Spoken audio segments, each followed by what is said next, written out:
me 50 million in a mountain. Kugambye super duper. Chili super duper. Nestan Biki super duper. Chili super duper. Nestan Big Bang super duper. Chili super duper with a Stanbic salary loan. Enjoy interest rates as low as 16% per annum, which is 1.34% per month, with a repayment period of a full 96 months, which means smaller repayment installments among other benefits. For more information, contact us on 0800 150 150.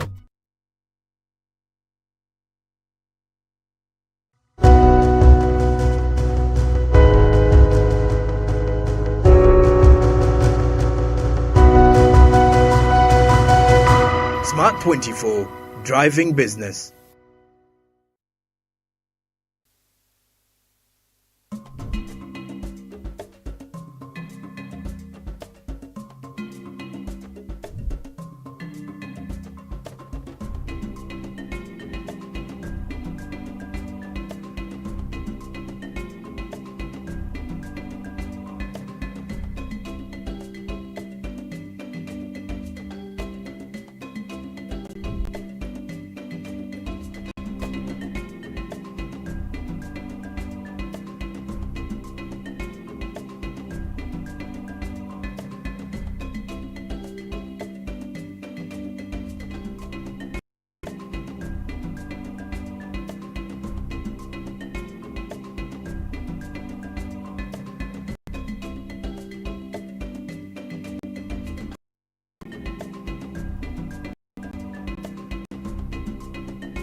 Lunaku lwakubiri enaku z'omwezi 11 tuli mu mwezi gwa kubiri omwaka 2025 tukwaniriza omuwulire gaffe Agafa mu By'Obusuubuzi ng'oli ku lutimbe gaggadde olukutuusaako amawulire ag'ebyobusuubuzi wano ku Smart 24 TV nze Rosette Nansamba akobozaako era nga ndi ne munnange Winnie Buyinza Nakawuki obubonero nga tugenda kutambula ffenna tukutuuseeko amawulire mangi naddala ago agabadde mu bitundu gy'otabadde. Tugenda kutandikirawo n'amawulire ag'ebigezo eby'akamalirizo ebya siniya ey'okuna nga bino bifulumiziddwa enkya y'olunaku olwaleero wali Nakasero mu maka g'obwa President.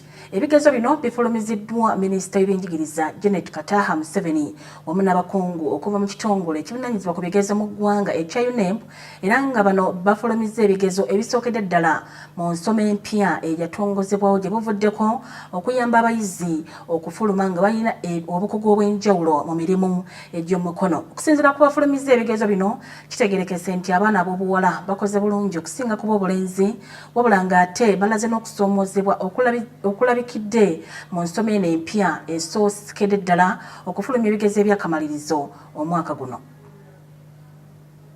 Mu mwaka ogw'2022 gavumenti okuyita minisitule y'ebyenjigiriza n'ebyemizannyo yatongoza ensoma empya mu masomero ga siniya ng'ekigendererwa kyali kyakuyamba abayizi okufuna obukugu mu by'emikono n'okubayamba okwetandikirawo emirimu. Ensonga eno yatandika n'abayizi ba siniya esooka mu mwaka ogwaddako era nga bano baatuula ebigezo eby'akamalirizo ebisookedde ddala mu siniya ey'okuna omwaka oguwedde ogwa 2024. Mu kufulumya ebivudde mu bibuuzo ebya siniya ey'okuna, Dan Odong akulira ekitongole ekya UNEB alaze ng'omwaka oguwedde ebibuuzo bino bwe byali eby'enjawulo kubanga byalimu amasomo amapya.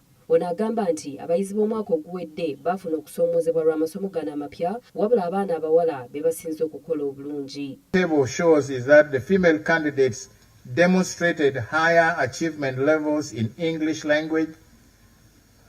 This mama has been the same in even the old curriculum and at all other levels.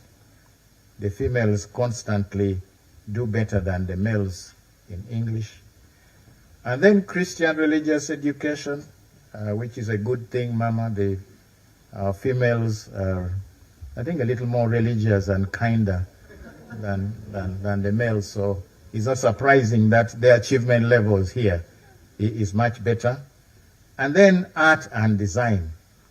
Again, I think this is an area where female touch is definitely much better than that of the males. Ayongeddeko nti okubbira abaana ebigezo kweyongedde okukendeera nga kivudde ku nsoma eno empya bw'ogeraageranya ne bwe gwali ku masomo amakadde. Mama, there's been a very welcome reduction in the cases of malpractice. There are 64 cases with a total of 984 candidates who are suspected. This compares to nearly 3,000 in the previous curriculum. The nature of the items in the papers do not seem to lend themselves very easily to malpractice. However, the cases that are reported are mostly in the science practical papers, with physics being most affected. Minisita w'ebyenjigiriza Janet Kataha Museveni naye alaze nga ku mulundi guno bwe baafuna okusoomoozebwa olw'amasomo gano amapya. Ayongedde n'asaasira abo abayizi abatasomye bulungi wabula n'abasaba obutawanuka mu masomero naye bettanira amasomero g'ebyemikono kibayamba okufuna emirimu. Do not have to drop out of formal education at all. You can try again through this other pathway. So we praise God in a special way now that we are finally releasing the results of the first cohort of candidates under the new lower secondary curriculum. As I said earlier, this curriculum was rolled out in 2020. As you all know, the start was not smooth, as occasioned among other disruptions by COVID-19 pandemic. Indeed, many people thought that this curriculum was something that government would soon drop. This perhaps explains why we kept getting reports that many schools were stuck in teaching the old curriculum. Ayongedde n'ategeeza nti abayizi abayise mu nsoma empya kibayambye okubaako bye beetandikirawo ekintu ekigenda okwongera ku byenfuna by'eggwanga. Have the ability for self-learning, as you heard from all the colleagues who spoke before me. I'm glad to hear from the Executive Director, UNEB, that, for instance, in science practical work candidates use a scenario and materials provided and plan their own investigations using the science process skills. The assessment tasks are geared towards solving problems in the real world. These are the citizens the country needs to be coming out of our education system now. They will contribute greatly to the realization of our national vision, which focuses on transformation from peasantry to modern and prosperous Uganda. Ono era alabudde amasomero agafulumya ebikwata ku bayizi baabwe n'agamba nti kino kikyamu era n'asaba ekitongole ekya data protection ensonga eno okugikwasa amaanyi. Publicly disclosing the names, photographs and individual grades of learners on boards or other publicly accessible platforms exposes such learners to harassment, stigma and emotional distress. Accordingly, schools are advised now to use alternative methods of sharing examination outcomes without compromising student privacy by way of disclosing personal learner information or data.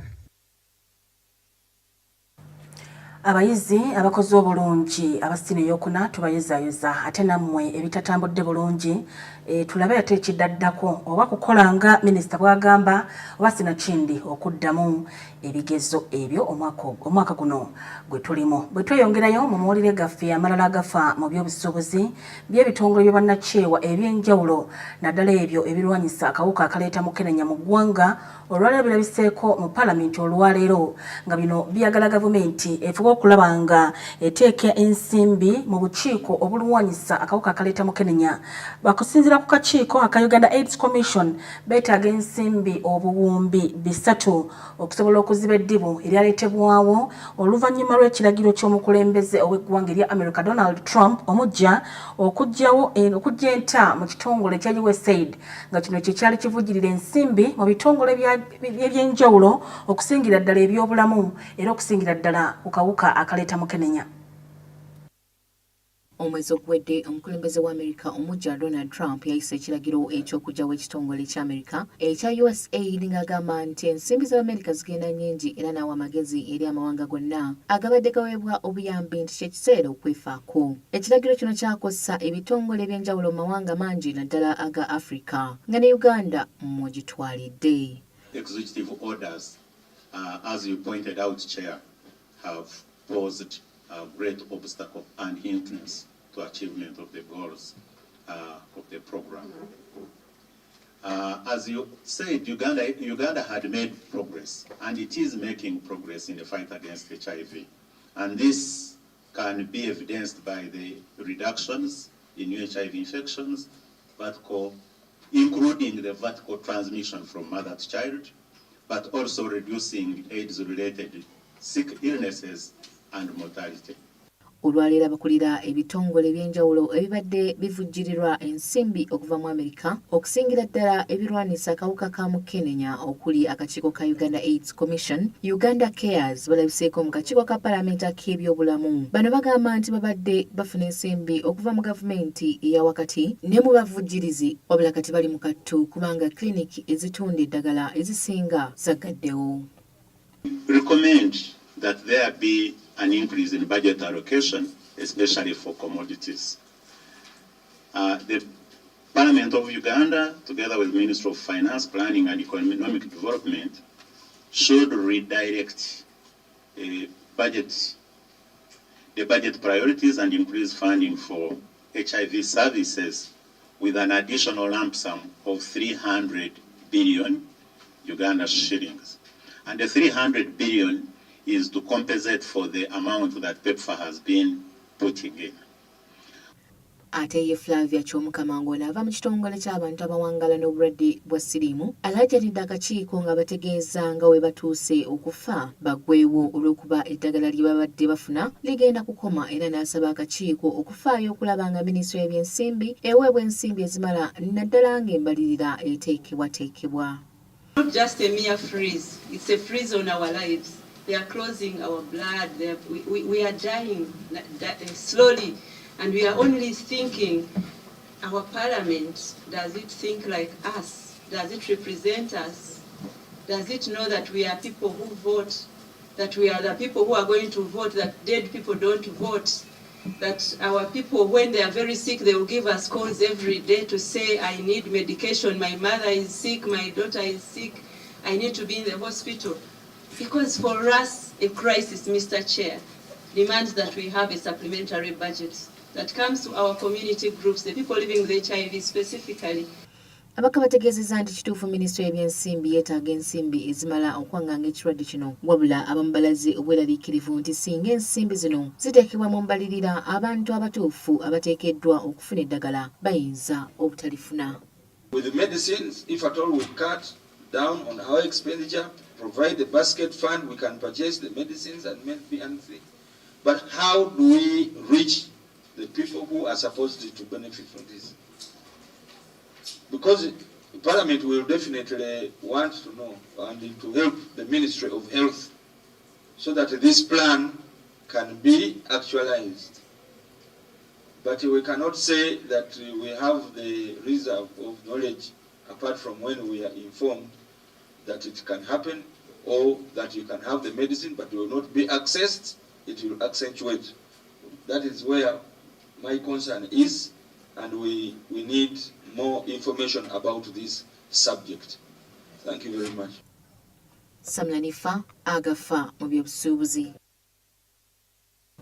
Webale nnyo Samula Hanifa. Ate Ministry y'ebyobulambuzi evuddeyo n'etegeeza nga bwe talina nsimbi kutambuza mirimu gyonna egy'ebyobulambuzi ate nga bino bye biyingiza ensimbi mu ggwanga lino erya Uganda.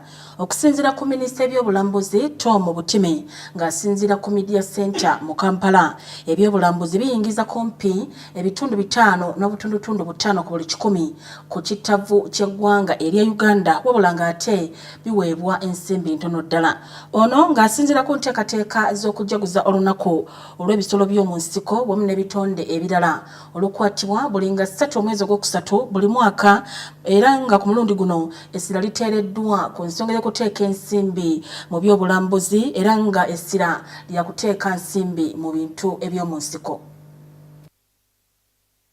Buli ng'ennaku 3 omwezi ogwokusatu ensi yonna ejaguza olunaku lw'ebitonde eby'omu nsiko wamu n'ebitonde ebirala, era nga Uganda yeegatta ku mawanga gonna ku nsonga eno. Wano mu Uganda ebyobulambuzi bye bimu ku bisinga okuyingiza ensimbi okusinziira ku bitonde okuli ebibira, ensolo z'omu nsiko, ennyanja, ensozi, ebitonde eby'omu mazzi wamu n'ebintu ebirala.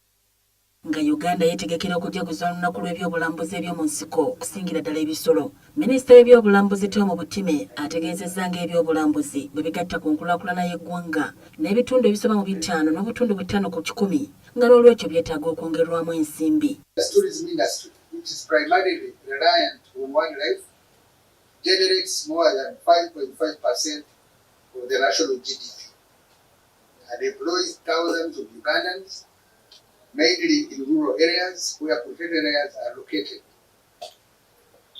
This underscores the need to secure sustainable financing for wildlife conservation. Traditionally viewed as a government expense, wildlife conservation financing has not received adequate investment despite the substantial economic benefits it offers. Ono agamba nti omwaka guno essira lya kuteekebwa ku ngeri y'okuteeka ssente mu kukuuma ebyobulambuzi bya Uganda, wadde nga balina okusomoozebwa okw'enjawulo okuli ensolo ezirumba abantu wamu n'abayigganya ebisolo by'omu nsiko. World Wildlife Day celebration will focus on raising awareness about wildlife conservation with a specific focus on financing long-term conservation interventions through innovative financing solutions that recognize the critical role of wildlife to support our economy and well-being. Despite our efforts, wildlife conservation and management faces significant financial shortfalls to address a number of challenges, which include human-wildlife conflicts affecting local communities, poaching and illegal wildlife trade. Sam Mwanda akulira ekitongole ekivunaanyizibwa ku bisolo mu ggwanga ekya Uganda Wildlife Authority agamba nti eggwanga lya Uganda lirina obugagga bungi mu nsolo z'omu nsiko nga zeeyongedde bw'ogeraageranya n'omwaka oguwedde. Tulina boundaries we zikwatagana, so kiraga bulungi nti Uganda yesinga okubeera n'ebisolo bino bye tuyita mountain gorilla. Njagala n'okubategeeza nti enjovu zaagwa kuva ku 3,000 ze twalina mu 1960 ne tusigazaawo 9,000 zokka mu 1995, naye kati okusinziira ku kubala kwaffe zeeyongedde nga zirinnya tuli mu 7,975. Tulina endala gye bayita Southern White Rhino. Minisita atuwadde namba wano eya 40 mu mwezi ogw'omusanvu 2023. Njagala okubategeeza nti tulina 49 as of this week. Kubanga January, February yokka twafunyeyo rhino ento ezazaaliddwa 3. Olunaku lw'okujaguza ebisolo by'omu nsiko wamu n'ebitonde ebirala lwakukwatibwa nga 3 omwezi ogwokusatu era ng'emikolo gya kukwatibwa mu disitulikiti Lira mu bitundu by'e Lango ng'omukulembeze w'eggwanga Yoweri Kaguta Museveni yagenda okubeera omugenyi omukulu ku mulamwa gw'okuteeka ensimbi mu bantu wamu n'ebitonde. Rosette Nansamba ne Nassanga Pamela ku Agafa mu by'obusuubuzi. Ensonga z'ebyobulambuzi nga tuzitadde ku mabbali bwe bannakyewa naddala abo abasaale mu kaweefube w'okulwanyisa obulyake n'obukenuzi mu ggwanga lino erya Uganda bakuutidde gavumenti efube nnyo okulaba nga yolesa obwerufu mu bitongole eby'enjawulo okusingira ddala mu bitongole ebikwasaganya ku nsimbi ey'omuwi w'omusolo. Bano bagamba nti gavumenti esirikidde nnyo ensonga y'obulyake nga n'olwekyo ke kaseera baveeyo okulaba nga ensimbi z'omuwi w'omusolo ziweebwa ekitiibwa. Bano okwogera bino babadde bafulumya alipoota ku buli bw'enguzi mu mawanga ga Africa wabula ng'ekyennyamiza bagamba nti olutalo lwa Uganda okulwanyisa enguzi lulalidde ku bitundu 26 ku buli 100 era nga bamazeeko emyaka egiwera. Gavumenti ezzeeteekawo enkola ez'enjawulo mu kaweefube ow'okulwanyisa enguzi mu ggwanga omuli okuteekawo obukiiko ka anti-corruption unit mu ofiisi y'omukulembeze w'eggwanga wamu n'okulagira abakozi ba gavumenti okwanja ebyobugagga byabwe. Wabula wadde nga bino weebiri obuli bw'enguzi bukyakudde ejjembe mu ggwanga lya Uganda ekizizza ebyenfuna by'eggwanga emabega. Olunaku olwaleero bannakyewa aba Transparency International ng'ogwabwe gwa kulondoola nsimbi ya muwi wa musolo bavuddeyo n'alipoota ku buli bw'enguzi nga bwe buyimiridde mu mawanga ga Africa. Alipoota eno era eraze Uganda nga bwe yasibira ku bitundu 26 ku 100 okuva mu mwaka gwa 2022 mu enguzi ekiraga nti kino kikyali kizibu mu ggwanga. Continue to stagnate in as far as the score is concerned. My colleague had already been talking about the score, and this shows there are trends that have continued to go on in Uganda with regard to corruption. Peter Wandera, Senkulu w'ekitongole kino aliko byasa okumalawo enguzi mu nsonga ez'enjawulo nga kaweefube w'okulwanyisa enkyukakyuka mu mbeera y'obudde wamu n'okuteekawo obwerufu mu bitongole bya gavumenti. Ebirwanyisa enguzi tulabe nti tubinyweza tusobola obinyweza okulaba nti ensaako ezigenda mu bitongole bino ebyongebwako ne ziba nga zirina ssente ezimala okulwanyisa enguzi nekirala zirina ebitongole bino birina okubeera nga bitengeredde nga byemalirira bisobole okulwanyisa enguzi nga tewaliwo influence yonna nga biri independent okulwanyisa enguzi. Recommendation endala tugambye nti mu byonna bye tukola kube kugula bintu bya gavumenti procurement kube kuteekawo embalirira budgeting kube n'ebyempeereza service delivery mulina okubeeramu transparency ne accountability. Bannakyewa abalala nga bakulembeddwa mu malo Corruption Coalition Uganda n'abalala baliko bye boogedde ku ngeri enguzi gyekwatiddwamu mu ggwanga. Bano era bagamba obukodyo kaliisoliiso wa gavumenti bwakozesa bukyali bwa wansi ddala. Ojja kusanga nti kubanga tebalina nsimbi zimala n'obukodyo bwe bakozesa ensangi zino tebumala kubanga ojja kusanga nti kaliisoliiso wa gavumenti alina okulinda budget eyisibwe budget emale okuyisibwa parliament esente Minister of Finance ezisindike alyoka agende okunoonyereza. Omubbi tajja kubeerawo ng'amulinzi ntajja amusange amunoonyerezeeko. So nti obukodyo bwe tulina bwe tukozesa kati okulwanyisa enguzi bwe bukodyo obwakola mu myaka gy'ekyenda n'enkumi abo ng'atandika naye ate enguzi ey'ekyenda yakyuka lwe tulina aba ghost soldiers abakozi ab'empewo tulina ne scandals endala. Kakati obubbi buli ku mitimbagano. Twalabye kati ng'obubbi bwabadde mu Bank of Uganda nti ensimbi ezaali z'okusasula looni ate baazisindika ku systems ezimu ne bakola ki ne zigenda mu makubo amakyamu. Ojja kusanga nti bano era bennyamivu ku nsimbi bannabyabufuzi ze bakozesa mu kalulu wabula kati baagala Uganda erabire ku ggwanga lya Tanzania bwe lyateerwawo envumbo beesimbyewo nga tebali ezisukka obukadde 5. Ateekamu akawumbi kalamba okusobola okuyingira parliament. Naye n'okakyo kino nosanga nti omusaala gwe mu kisanja ekiramba olwanga obadde $2.5 oba $3 ojja kusanga nti omusaala gwe tugenda kusuka kawumbi kamu na $8,000,000. Ojja kusanga nti bw'ayingira office kyasookerako okusosowaza okuzza nsimbi zakola ki zateeka mu kalulu. Ekyo kyakusomooza kyamaanyi nnyo. Bwe amawanga agamu nga Tanzania n'amalala gagezezaako okussaako kye bayita CAP. Bagamba nti oyagala kuyingira parliament tolina kusukka katugambe miliyoni 5. Ate olina okutulaga ensimbi ezo wazifunye oti. Adrian Musiime atangazizza ku nsimbi z'okulwanyisa enkyukakyuka mu mbeera y'obudde nga bwe zikozesebwa obubi.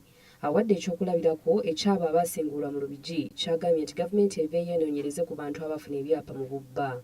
Kye nandibadde nsaba gavumenti n'abo abantu abaawa titles enkyamu nabo balina okukola ki? Balina okubabuuza ebibuuzo nabo ba-ansaringe batugambe lwaki baawa titles enkyamu. Ekitegeeza mwalimu obuli bw'enguzi okufuna titles ezo. So ate tusaba ne gavumenti ekyo kyatandikira mu kyentobazi kigende ne mu forestry. Bano bagamba okusalawo kw'omukulembeze w'eggwanga kugenda kukosa ebyenfuna by'eggwanga wabula kati kyetaagisa okukomya enguzi. Amawanga naddala agakyakulaakulana agakoseddwa nnyo ku nkyukakyuka y'obudde. Naye essuubi lye tulina nti America bwe pulling out ate tusuubira nti amawanga amalala nago gajja kwenyigira okusobola okuwaayo ensimbi ez'okutaasa obutonde. Ng'ekyokulabirako waliwo biliyoni omu ayitibwa Michael Bloomberg eyagambye nti ye agenda kufandinga ekitongole ekya UN ekikola ku bya climate change.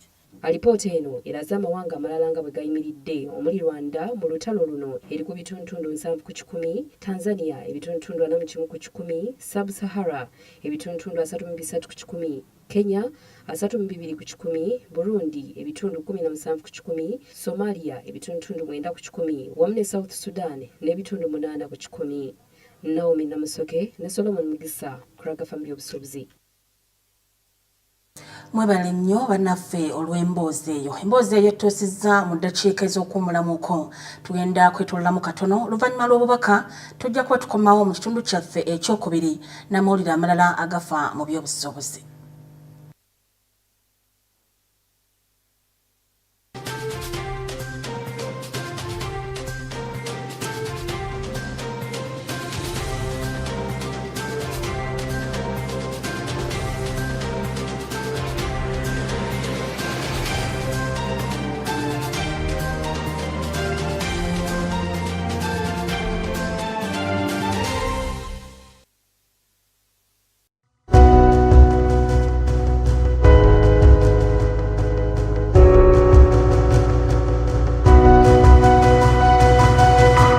Smart 24, driving business.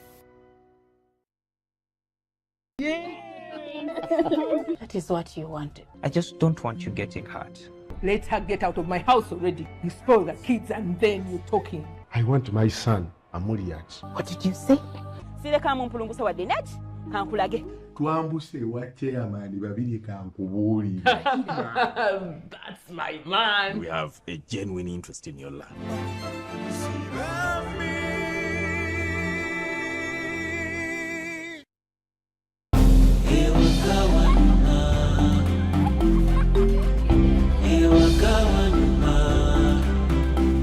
Welcome home to entertainment. To Wi-Fi everywhere.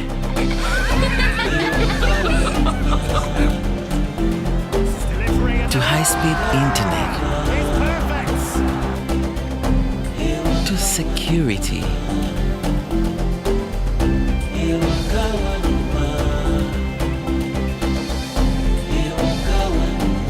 To first-class support.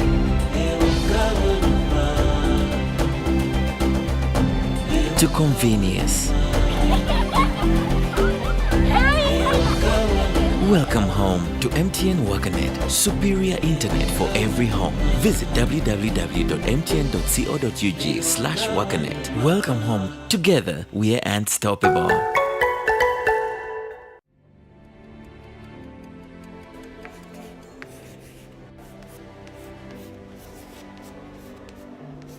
This is Jordan. When it comes to classwork, Jordan is magic. Jordan shines. Jordan makes his peers better. Jordan is a true leader. White Star Magic family. Be a leader. Be magic.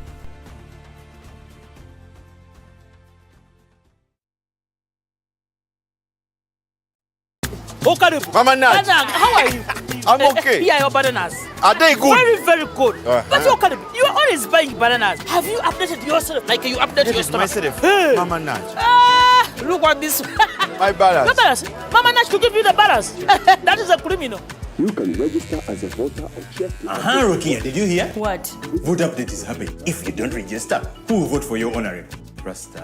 Zara, did you send that report? I forwarded your email this morning. Peter, can you imagine? I just verified my voter's details online. I just verified my voter's details online, and it's as easy as sending a WhatsApp message. Really? Online? Yes. Show me. Uganda, your vote is your voice, and every voice matters. From 20th January to 10th February 2025, you can register as a voter or check to update your voter details. Visit our update center within your parish. Call 0800-200-071 or visit www.ec.or.ug today. This message is brought to you by the Electoral Commission of Uganda. Amanya gange nze Nasoro Jamida nvira mukalaji era nga ndi beka mbekinga amandazi donuts ne nga ne keksi era nga maze mu weeks 2 nga traininga wano nyongeddeko obukugu kubanga mbadde nyina skills ezimu ze mbadde sirina ng'okubekinga emigaati mbadde sikimanyi mbadde simanyi kwayisinga cake, how to manage a business, manya nti ebizibu by'aba customer, how to find a market, mbadde sibimanyi byonna nonzula nti akatale we kali naye mbiyize mu weeks zino 2 zemaze nga ndi mu training eno. Waliwo mukwano gwange yali amanyi nti mbekinga era nga akola mu stroke ye yankubira essimu ng'ali mu kuwandiika abajja okutraininga. Nankubira essimu nange ne bampandiika ne bampita n'enzija. Obubaka bwennyina eri project ya Grow nti okututraininga tukuguse era naye tubuzaamuko ka Grow Capital. Tubulamuko ka capital kubanga twetaaga okuba ne machines. Naye tetusobola kwetuusaako machines nga bizinensi zaffe tukyayingiza omutwalo gumu ewiiki. Tubadde tubulamu ka capital tusobole okwongera ku nnyingiza yaffe tusobole okukola ki we tunayongeza ku nnyingiza kitegeeza tujja kuba tusobola okugula machines. Obubaka bwempa abantu abaliko obulemu naddala ba vision. Omuntu bw'atunuulira omuntu aliko obulemu naddala obw'amaaso alowooza tasobola kufumba of which si kituufu. Mulekerawo okwenyooma musituke mukolere wamu tuleme kufuuka mugugu eri abo abantu be tubeera nabo. Grow, generating growth opportunities and productivity for women enterprises.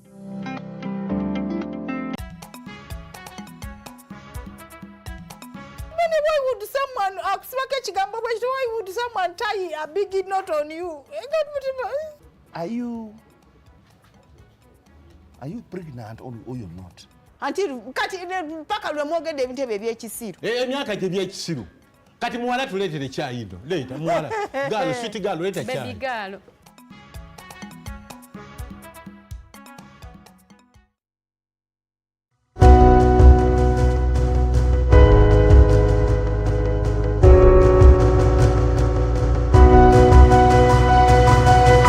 Smart 24, driving business.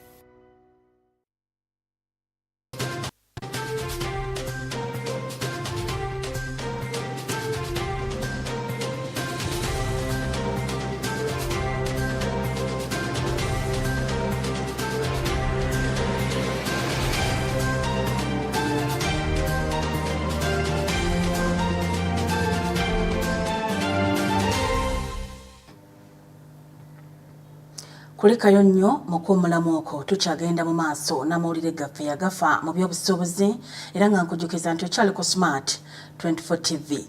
Ekitundu kyaffe ekyokubiri tukitandise n'amawulire agava mu Parliament ng'akulira oludda oluvuganya mu Parliament Joel Ssenyonyi alangidde gavumenti obutaba neerufu ku nsonga y'ensimbi z'omuwi w'omusolo eziteekebwa mu bintu eby'enjawulo ate ne batabiganyulwamu. Ono asinzidde ku nsimbi ezaateekebwa mu kkolero erya Kaawa erya Inspire Coffee nga lino lyazimbibwa mu disitulikiti y'Entungamo.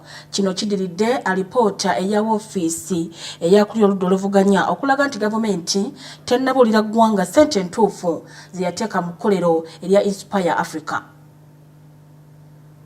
Omwaka oguwedde akulira oludda oluvuganya mu Parliament Honorable Joel Ssenyonyi ng'aliwamu n'abamu ku baminisita b'ekisiikirize baalambula ekkolero lya Kaawa erya Inspire Coffee Entungamo okulaba wa ssente z'omuwi w'omusolo we zigenda wabula nga bakyalina ebibuuzo bingi naddala ku ssente gavumenti ze yaakateeka mu kkolero lino.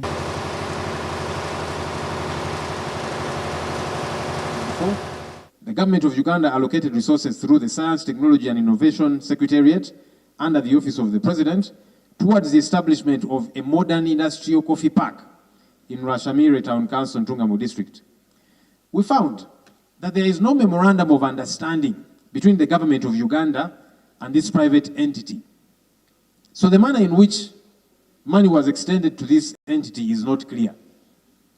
Honorable Speaker and colleagues, it is wrong for taxpayers' money to be spent without any clearly defined binding relationship between the government and any entity, and in this case, Inspire Africa Coffee, and no documentation whatsoever. Ssenyonyi ng'asinziira mu lutuulo lwa leero asabye gavumenti ebuulire eggwanga lwaki yasalawo okuteeka ekkolero lino mu disitulikiti y'Entungamo kyokka ng'enteekateeka ya gavumenti ey'okukulaakulanya eggwanga eya NDP3 yalaga bulungi nti bali baakuzimba ekkolero mu Buganda ne mu Bugisu kuba by'ebitundu ebisinga okulima emmwanyi. Implementation arrangements. Some of these concerns include: 1, rationale followed to establish this coffee value addition factory in Ntungamo. Number 2, the selection criteria followed to procure the private investor. 3, the reason behind the decision by government to support the building of a factory, a coffee factory in Ntungamo district, while not paying attention to other areas known to produce a lot of coffee in Uganda. 4, capital investment. The exact amount of money that the government of Uganda is injecting into this project, because that's not known yet. And 5, projected economic benefits in terms of the anticipated employment opportunities as well as export revenues. Therefore, the primary objective of this oversight visit was to further interrogate and verify all matters related to the above-mentioned concerns as elaborated briefly before. Onera asabye gavumenti okutegeeza eggwanga eby'omugaso bye bagenda okuganyulwa mu kkolero lino naddala mu mirimu ekigenda okuweebwa Bannayuganda nga kwogase n'emitendera gye baakozesa okusalawo okukola ne nannyini kkolero lino.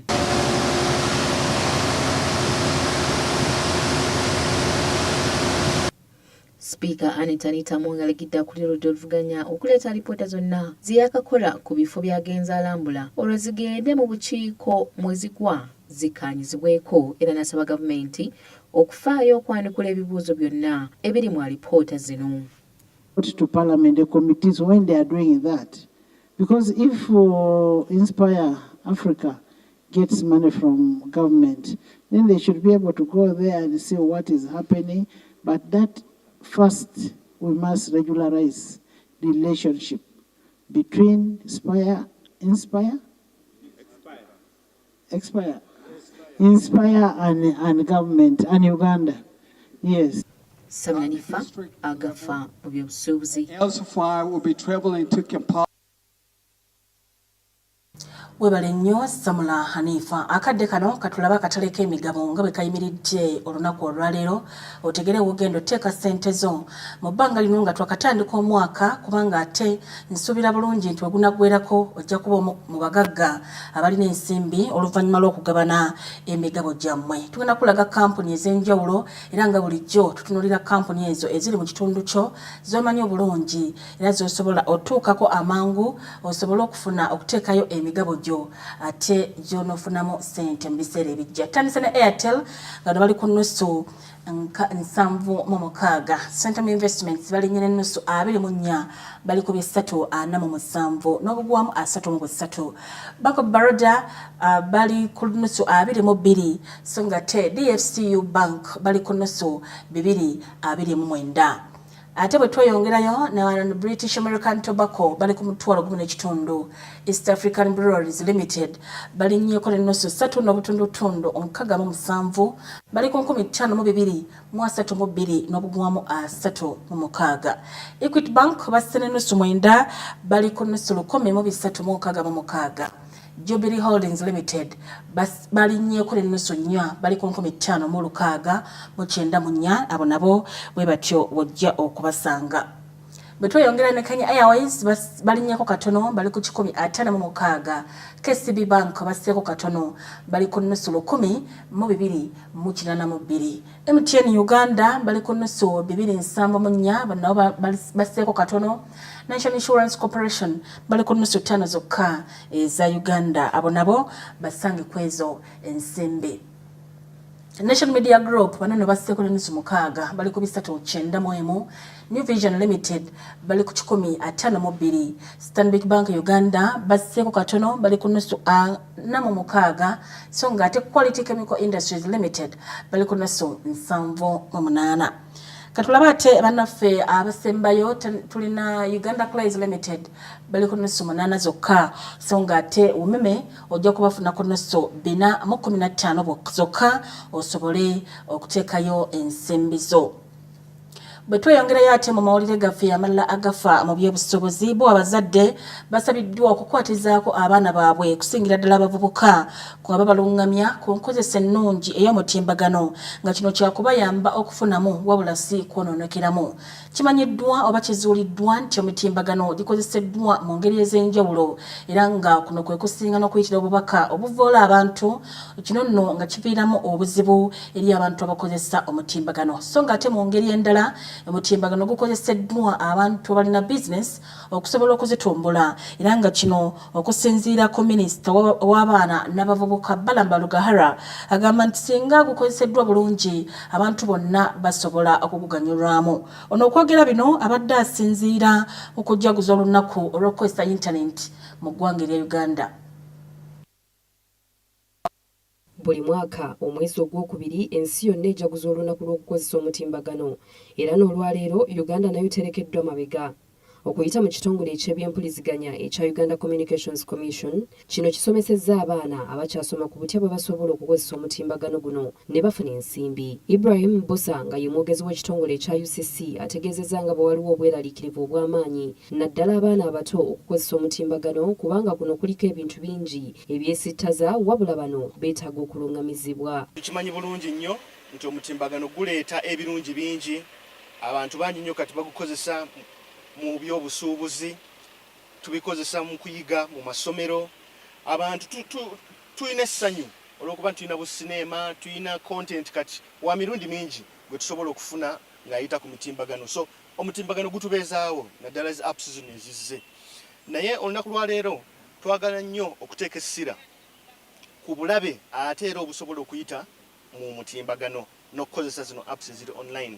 Tukimanyi bulungi nnyo nti tulina abantu naddala ng'abafere tulina abantu abakwata abaana era batukirira abaana tulina ekintu kye bayita grooming ku internet omuntu osobola okufiirwa ng'oli ku internet omuntu asobola okujja mu mbeera omuntu asobola okujjako ekitiibwa kyo so ebintu bino tubiyigiriza abaana ne bamanya nti nno wadde internet tugibataddeko tugibaagaliza era ebayamba mu bulamu bwabwe naddala obw'okusoma n'engeri gye bakulamu waliyo obulabe bw'amaanyi bwe tulina okwewala.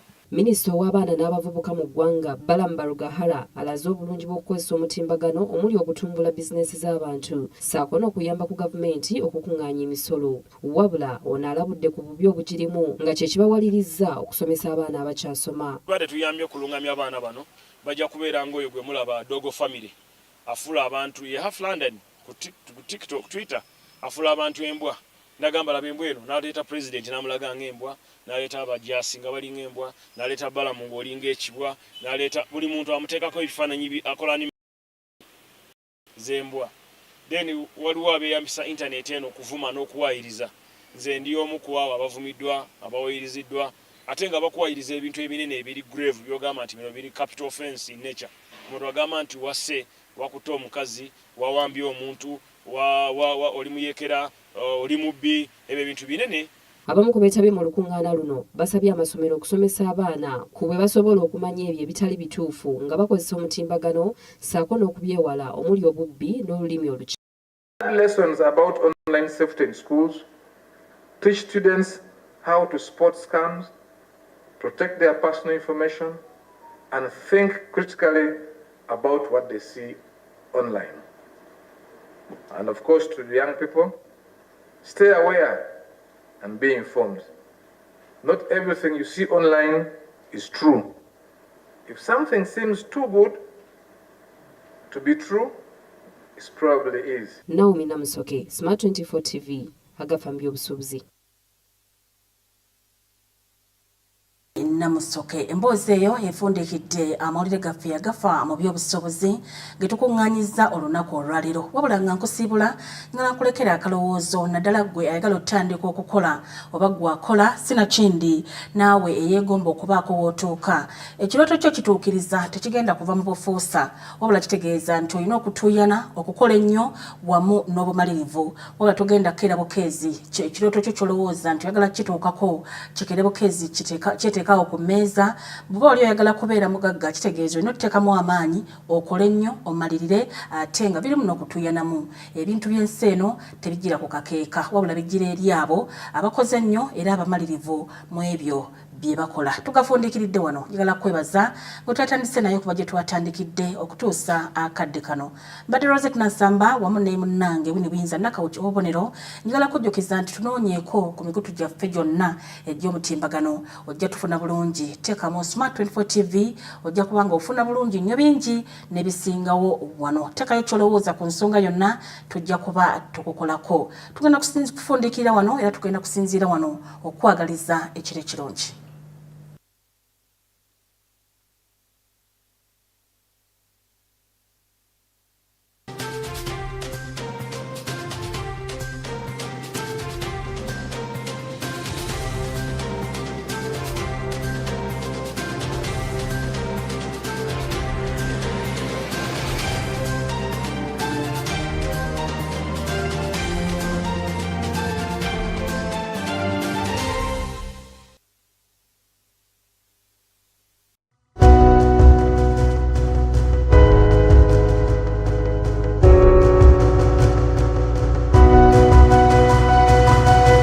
Smart 24, driving business.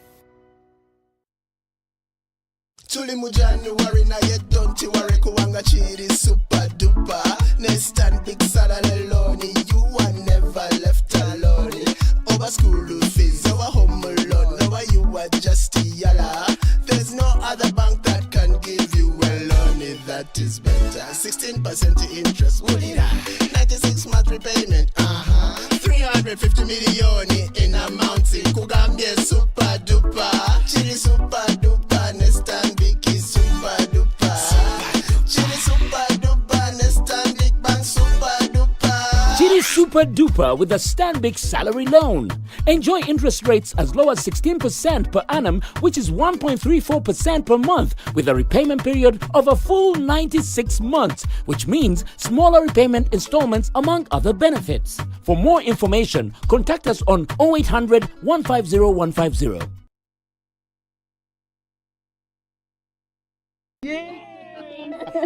That is what you wanted. I just don't want you getting hurt.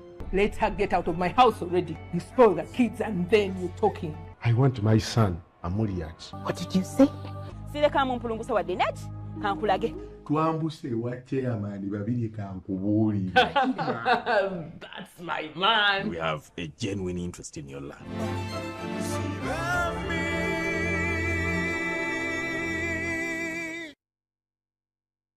Oh, Karibu. Mama Nat. How are you? I'm okay. Here are your bananas. Are they good? Very, very good. But oh, Karibu, you are always buying bananas. Have you updated yourself like you updated your stomach? Myself. Hey. Mama Nat. Look at this.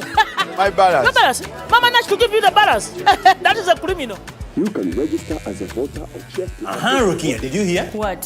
Vote update is happening. If you don't register, who will vote for your honorable? Rastad. Zara, did you send that report? I forwarded your email this morning. Peter, can you imagine?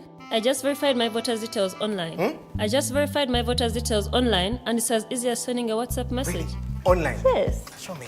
Uganda, your vote is your voice, and every voice matters. From 20th January to 10th February 2025, you can register as a voter or check to update your voter details. Visit our update center within your parish. Call 0800-200-071 or visit www.ec.or.ug today. This message is brought to you by the